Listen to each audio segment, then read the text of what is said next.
নমস্কার, নিউজ ভ্যানগার্ডের এক নজরে 25-এ আপনাদের প্রত্যেককে স্বাগত। আপনাদের সঙ্গে রয়েছে এই মুহূর্তে আমি দিয়া। চোখ রাখবো আজকের কিছু গুরুত্বপূর্ণ খবরের দিকে। লাঠিকাণ্ডে বরখাস্ত হলেন অভিযুক্ত টিএসআর জওয়ান সুমন দাস। টিএসআর ৩য় ব্যাটালিয়নের ওয়ার্ড বয় সুমন বৃহস্পতিবার তিনি আগরতলার লক্ষ্মীনারায়ণ বাড়ি রোড এলাকায় ডিউটিরত অবস্থায় এক যুবককে রাস্তায় ফেলে লাথি মারেন। এই ঘটনার ভিডিও ভাইরাল হতেই তুমুল বিতর্কের সৃষ্টি হয়। এরপরই ৩য় ব্যাটালিয়নের কমান্ড্যান্ট বিনয় কিশোর দেববর্মা ঊর্ধ্বতন কর্তৃপক্ষের নির্দেশে অভিযুক্ত সুমন দাসকে বরখাস্ত করেন। এমনকি তার বিরুদ্ধে বিভাগীয় তদন্তেরও নির্দেশ জারি করেছেন কমান্ড্যান্ট। সোনামুড়ার কলম খেতে ডাকাতি ও খুনের ঘটনায় এখনো পর্যন্ত গ্রেফতার হয়েছে 4 জন। বৃহস্পতিবার তাদের আদালতে তুলে নিজেদের হেফাজতে নিল সোনামুড়া থানার পুলিশ। তদন্তের স্বার্থে ধৃতদের নাম গোপন রাখা হয়েছে। ডাকাতি ও খুনের ঘটনায় জড়িত থাকা বাকি অভিযুক্তদের খোঁজে বিভিন্ন জায়গায় তল্লাশি চালানো হচ্ছে।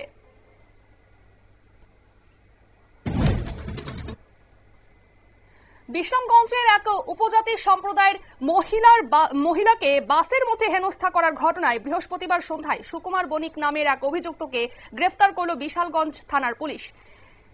ধৃতের বাড়ি বিশালগড় থানার অন্তর্গত 1 নম্বর চন্দ্রনগর এলাকায় বলে জানা গেছে। বাকি অভিযুক্তদের সন্ধানে জোর তল্লাশি চলছে।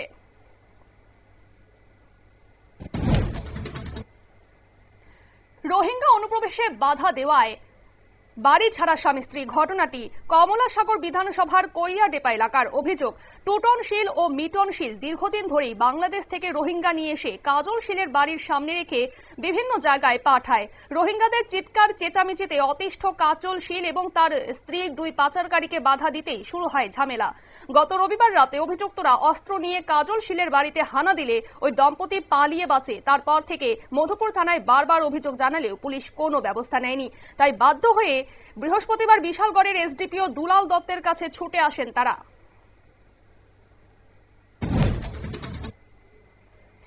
গোপন সূত্রে খবর পেয়ে বিশালগড় থানার পুলিশ কমলাসাগর সড়কের সুকান্ত কলোনি থেকে প্রচুর পরিমাণ গাঁজা সহ একটি গাড়ি বাজেয়াপ্ত করেছে। যদিও ঘটনাস্থল থেকে পালাতে সক্ষম হয়েছে পাচারকারীরা। বিশালগড় থানার দায়িত্ব নেওয়ার পর এই প্রথম মাদক বিরোধী অভিযানের সাফল্য পেলেন নতুন ওসি।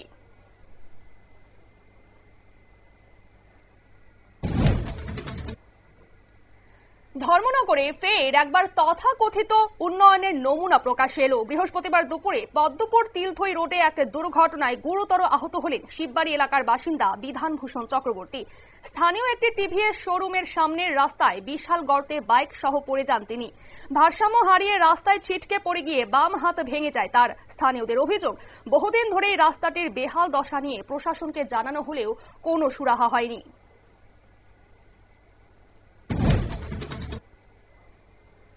তেলিয়ামুড়ার চাকমাঘাটে মর্মান্তিক দুর্ঘটনায় মৃত লরি চালক মিহিলাল দেবনাথের বড়হলদি এলাকায় অবস্থিত বাড়িতে গিয়ে পরিবারের সদস্যদের সমবেদনা জানালেন মন্ত্রী টিঙ্কু রায় ও শান্তনা চাকমা।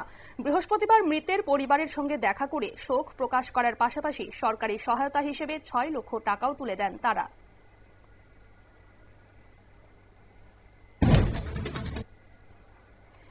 বৃহস্পতিবার রাজ্যের প্রথম মুখ্যমন্ত্রী শচীন্দ্রলাল সিংহের 119তম জন্মদিবস। সেই উপলক্ষে আগরতলার প্রদেশ কংগ্রেস ভবনে আয়োজিত একটি অনুষ্ঠানে তাকে শ্রদ্ধা জানানো হলো।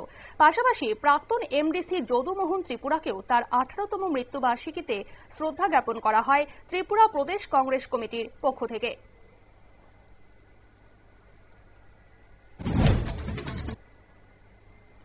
কালী মন্দির নির্মাণের সিমেন্ট চুরির ঘটনাকে কেন্দ্র করে উত্তপ্ত হয়ে উঠল তেলিয়ামুড়ার দক্ষিণ কৃষ্ণপুর গ্রাম পঞ্চায়েতের অন্তর্গত ডিএম কলোনি এলাকা। তেলিয়ামুড়া আরডি ব্লকের দক্ষিণ কৃষ্ণপুর গ্রাম পঞ্চায়েতের উপপ্রধান শুভঙ্কর দাসের ভাই সুসেন দাস কালী মন্দির নির্মাণের জন্য বরাদ্দ সিমেন্ট চুরি করেছে বলে অভিযোগ ওঠে। এরপরই বৃহস্পতিবার সকাল 8টা নাগাদ ক্ষুব্ধ গ্রামবাসীরা সড়ক অবরোধ করে ন্যায় বিচারের দাবিতে সরব হন। পরে প্রশাসনের হস্তক্ষেপে অবরোধ প্রত্যাহার করা হয়।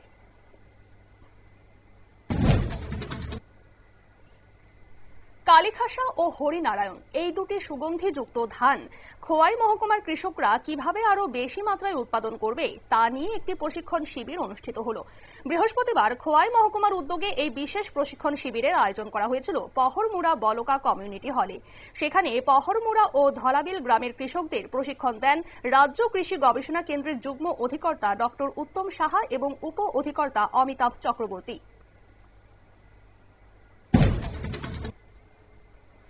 প্রায় 15 লক্ষ টাকা ব্যয়ে হরিণা হায়ার সেকেন্ডারি স্কুলে নির্মিত হলো একটি আধুনিক পাঠাগার। বৃহস্পতিবার বিকেল 4টার সময় এই পাঠাগারের শুভ উদ্বোধন করেন দক্ষিণ জেলার সভাধিপতি দীপক দত্ত। উপস্থিত ছিলেন মনু বিধানসভা কেন্দ্রের বিধায়ক মাইলাফরু মক, সাতচাঁদ ব্লক পঞ্চায়েত সমিতির চেয়ারপারসন প্রভাস লোধ, পশ্চিম হরিণা গ্রাম পঞ্চায়েতের প্রধান শিখা দাস ও বিশিষ্ট সমাজসেবী বিপুল ভৌমিক সহ বিশিষ্টরা।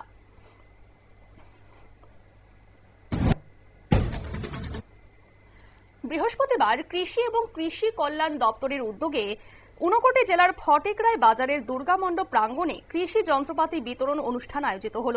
এই অনুষ্ঠানে প্রধান অতিথি হিসেবে উপস্থিত ছিলেন ফটিকরায় বিধানসভার বিধায়ক তথা মাননীয় মন্ত্রী সুধাংশু দাস, ঊনকোটি জেলা পরিষদের সভাপতি অমলেন্দু দাস, পঞ্চায়েত সমিতির চেয়ারম্যান সুমথি দাস ও কৃষি দপ্তরের আধিকারিকরা সহ অন্যান্যরা।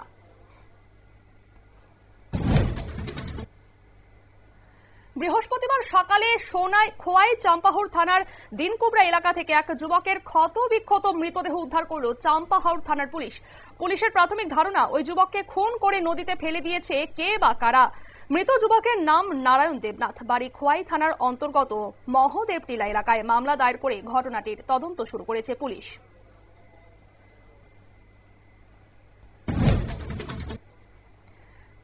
টেপানিয়া ব্লকে কৃষি দপ্তরের ধান ক্রয় কর্মসূচি রীতিমতো প্রহসনে পরিণত হয়েছে। টেপানিয়া ব্লকের সুপারিনটেন্ডেন্ট অফ এগ্রিকালচার অর্পিতা দত্তের বিরুদ্ধে দুর্নীতির অভিযোগ করছেন কৃষকরা। সকাল থেকে সারাদিন লাইনে দাঁড়িয়ে থেকেও কৃষকরা ধান বিক্রি করতে পারেননি, অথচ স্থানীয় কিছু ধান ব্যবসায়ীর কাছ থেকে কৃষি আধিকারিক মোটা অঙ্কের কমিশন খেয়ে ধান কিনছেন বলে অভিযোগ।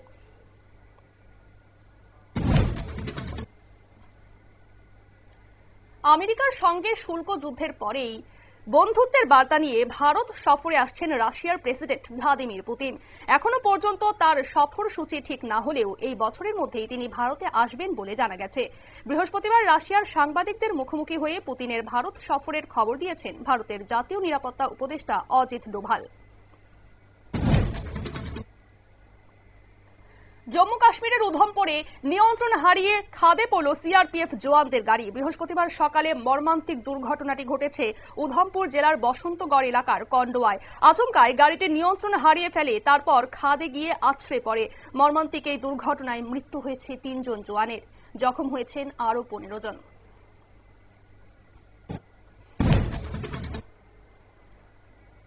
কৃষকদের স্বার্থের সঙ্গে আপোষ করবে না ভারত। বৃহস্পতিবার স্পষ্টভাবে একথা জানিয়ে দিলেন প্রধানমন্ত্রী নরেন্দ্র মোদী। আগেই কেন্দ্রের একাধিক সূত্র মারফত জানা গিয়েছিল ভারত আমেরিকা বাণিজ্য চুক্তির ক্ষেত্রে অন্তরায় মূলত কৃষি এবং দুগ্ধজাত দ্রব্য নিয়ে দুই দেশের মধ্যে একমত হতে না পারা। বাণিজ্য চুক্তি নিয়ে নয়াদিল্লি এবং ওয়াশিংটনের মধ্যে আলোচনা চললেও ইতিমধ্যেই ভারতের উপর 2 দফায় মোট 50% শুল্ক আরোপের ঘোষণা করেছেন ট্রাম্প। এই আবহে কৃষকদের স্বার্থ রক্ষার কথা বলে মোদী আমেরিকাকে বার্তা দিলেন বলেই মনে করা হচ্ছে।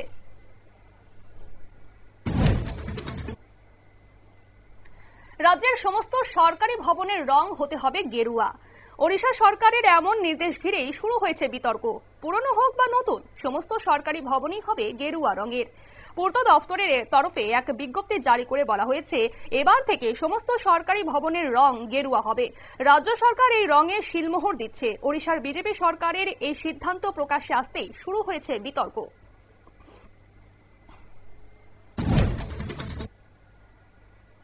শীর্ষ আদালতের দ্বারা গঠিত অভ্যন্তরীণ কমিটির রিপোর্টকে চ্যালেঞ্জ করে মামলা করেছিলেন নগদ কাণ্ডের নাম জড়ানো বিচারপতি যশবন্ত ভার্মা, কিন্তু তার ওই আর্জি খারিজ করে দিল সুপ্রিম কোর্ট। বৃহস্পতিবার বিচারপতি দীপঙ্কর দত্ত এবং বিচারপতি এজি মসিহর বেঞ্চ জানায়, নিয়ম মেনেই তদন্ত কমিটি গঠন করা হয়েছিল এবং তারপর যেভাবে তদন্ত প্রক্রিয়া চলেছিল তার মধ্যে অবৈধ কিছু হয়নি।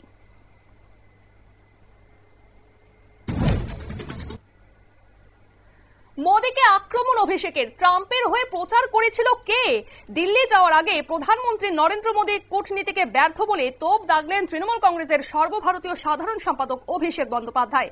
মার্কিন প্রেসিডেন্টের 50% শুল্ক আরোপকে মোদী সরকারের কূটনৈতিক ব্যর্থতা বলেও দাবি করেন ডায়মন্ড হারবারের সাংসদ।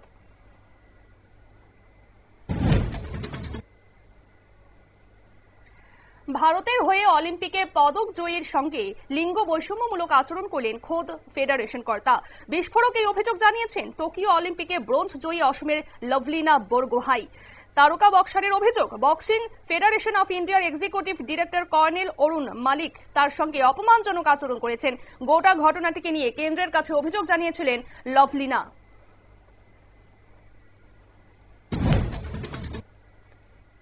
আগামী মরশুমে আইএসএল হবেই। বৃহস্পতিবার ক্লাবগুলির সঙ্গে বৈঠকে কথাই জানালেন সর্বভারতীয় ফুটবল ফেডারেশনের সভাপতি কল্যাণ চৌবে। তবে কিভাবে এই প্রতিযোগিতার আয়োজন করা হবে তা নিয়ে কোনো দিশা দেখাতে পারলেন না। সেই সঙ্গে জানালেন এবার মরশুমের শুরুতেই সুপার কাপের আয়োজন করা হবে, অর্থাৎ আইএসএল এর আগেই হবে সেই প্রতিযোগিতা।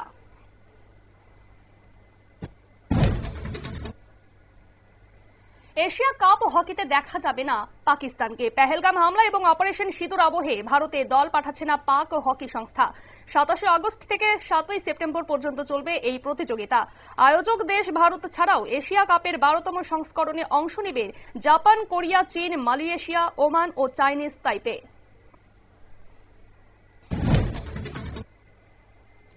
আয়ারল্যান্ডে ফের হামলার মুখে ভারত। এবার আয়ারল্যান্ডে যে ভারতীয় বংশোদ্ভূতকে আঘাত করা হয়েছে তার বয়স মাত্র 6 বছর। আয়ারল্যান্ডের ওয়াটারফোর্ডে ওই ভারতীয় বংশোদ্ভূত 6 বছরের শিশু কন্যাকে দেখে চিৎকার করে বলা হয়, ভারতে ফিরে যাও। এরপর ওই শিশুর গোপনাঙ্গে দুষ্কৃতীরা আঘাত করে বলেও অভিযোগ।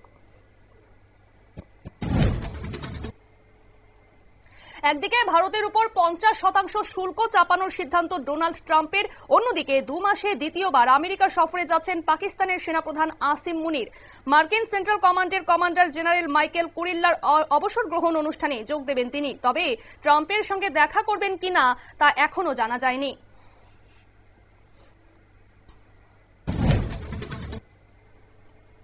এক নজরে 25 আপাতত এই পর্যন্তই। পরবর্তী আপডেট এবং টক শো দেখার জন্য অবশ্যই চোখ রাখুন নিউজ ভ্যানগার্ডের পর্দায়। নমস্কার।